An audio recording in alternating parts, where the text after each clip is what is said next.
It's Matt Matski broadcasting live from the Man Cave here in sunny Seattle, Washington. Welcome to this week's edition of Matski's Minute, brought to you by Bruno and the Professor. Frank and I have been spending a lot of time on the podcast talking about Seattle's recent vote to increase the minimum wage within city limits to $15 an hour. I wanted to take a minute and respond to some feedback we've gotten from listeners. So, long story short, we got an email from a listener, and thank you for the email, by the way, who was very critical of my recent stance coming out against the $15 minimum wage in Seattle. So, let me take a minute and just say that the minimum wage is a very contentious issue for a lot of people. It has been throughout its history. There's a lot of arguments for and against. Very roughly, proponents of an increase in minimum wage typically want to accomplish at least one, if not both, of two broad policy objectives. First of all, folks who want an increased minimum wage want to improve the incomes of workers at the bottom end of the wage scale and increase the ability of these folks to participate more fully in the economy, for example, by being able to afford better housing, more education, a better car, or whatever. Secondly, many proponents of increased minimum wages also want to improve the overall economic health of the community. They figure by raising incomes at the bottom, then there's going to be more money in the economy overall. So it's a little bit of a version of trickle-down economics, only focused at the bottom rather than at the top of the income spectrum. For myself personally, while I've come out against the minimum wage, I want to make it crystal clear that, of course, I want workers in their communities to be better off. I just don't believe that a minimum wage increase, or at least a minimum wage increase confined to a single locality, is the right way to accomplish these objectives. Why not? Well, for one thing, the argument that minimum wages translates directly to a better living standard relies on the flawed assumption that other prices are sticky. Just to give one example, landlords are going to charge whatever rent tenants are willing to pay.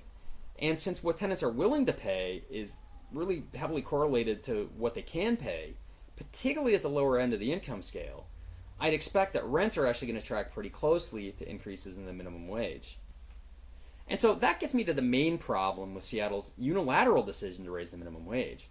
Workers are going to choose to live in lower cost areas and work in higher income areas.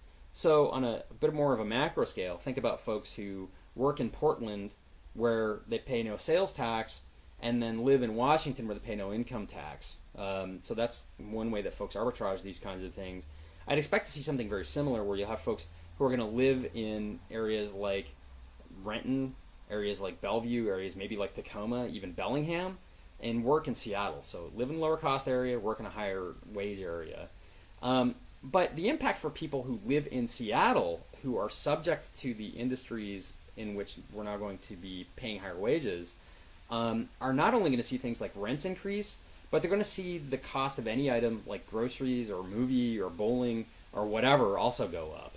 So that's kind of one impact. Now the other impact is that because you're going to have so many people who are now incentivized to commute into the city to get these higher wage jobs, a lot of the folks who actually live here in the city of Seattle might actually be squeezed out of these new jobs by folks with higher skill levels commuting from other areas.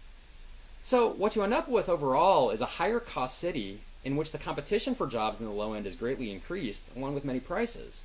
And so instead of improving the lot of Seattle's poor citizens, instead what we've done is we've made their lives a lot worse. So look, I'm 100% pro-worker, and it's not that I'm against the minimum wage hike per se, particularly if it's done on the national or at least the state level or even the regional level. It's just that a local policy like Seattle's is almost certainly not going to accomplish the goal of helping people in Seattle at the lower end of the income scale become better off. Check back with me in a few years, and if I'm wrong, I'll buy you a very much more expensive latte.